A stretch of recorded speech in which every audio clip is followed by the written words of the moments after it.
ফেনী শহরে প্রকাশ্যে ৯টি বাচ্চাসহ ২ মা কুকুরকে পিটিয়ে হত্যার ঘটনায় দায়ের করা মামলায় অভিনব রায় দিয়েছে আদালত।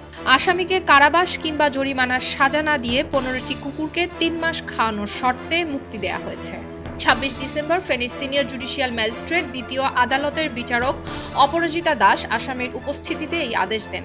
এদিন আদালতে হাজির হয়ে নিজের দোষ স্বীকার করেন জসিমউদ্দিন নামের সেই ব্যক্তি। তবে মামলায় দোষী সাব্যস্ত হলেও আদালত তাকে সাজা না দিয়ে শর্ত সাপেক্ষে ৩ মাসের প্রবেশনে মুক্তি দেন। প্রবেশন চলাকালে আসামিকে ১৫টি কুকুরকে খাওয়াতে এবং যত্ন নিতে শর্ত দেওয়া হয়। এমনকি কুকুরকে খাওয়ানোর ছবি সহ প্রতিবেদন তৈরি করে সদর উপজেলা প্রাণী সম্পদ কর্মকর্তার মাধ্যমে পরবর্তীতে আদালতে সেটি দাখিল করতে বলা হয়েছে। বাদীপক্ষের আইনজীবী এসব তথ্য নিশ্চিত করেছেন। তিনি বলেন, প্রাণী হত্যার ঘটনায় ফেনীতে এটি প্রথম কোনো মামলা ছিল। এই মামলায় আসামি জসিমউদ্দিন দোষ স্বীকার করায় আদালত তাকে ৩ মাসের প্রবেশন দিয়েছে। যদি প্রবেশন সময়ের মধ্যে আদালতের দেওয়া শর্ত তিনি ভঙ্গ করেন, সেক্ষেত্রে আদালত তাকে আইন অনুযায়ী যে কোনো দণ্ড দিতে পারবেন।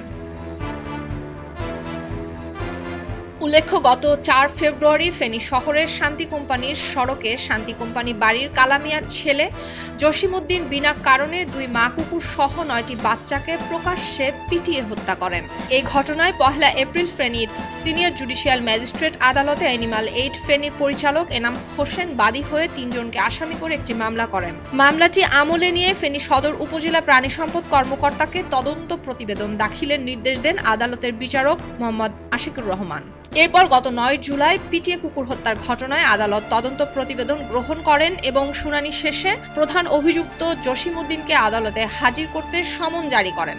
মামলায় বাদী এনাম হোসেন বলেন, অনুমতি ছাড়া প্রকাশ্যে ১১টি কুকুর হত্যা করে আসামিরা প্রাণী কল্যাণ আইন লঙ্ঘন করেছেন। এভাবে অন্যায়ভাবে প্রাণী নিধন বন্ধের জন্য আইনের আশ্রয় নিয়েছি। সুলতানা দিনা, খবরের কাগজ। সবাই যখন জোয়ারে গা ভাসায়, কেউ কেউ শিরদাঁড়া সোজা করে ঘুরে দাঁড়ায়। সময় যেখানে প্রতিনিয়ত হার মেনে নিতে শেখায়, কেউ কেউ চ্যালেঞ্জ ছুড়ে দেয়।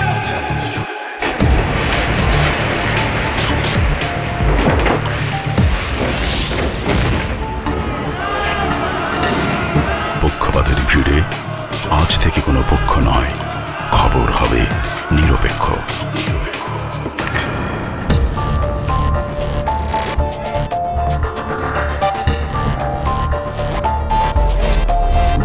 তথ্যবাদ, খবর হবে নিখাত। ভেঙে গুজবের শিক, খবর হবে নির্ভীক। এলো মুক্ত চিন্তার স্বাধীন দৈনিক খবরের কাগজ।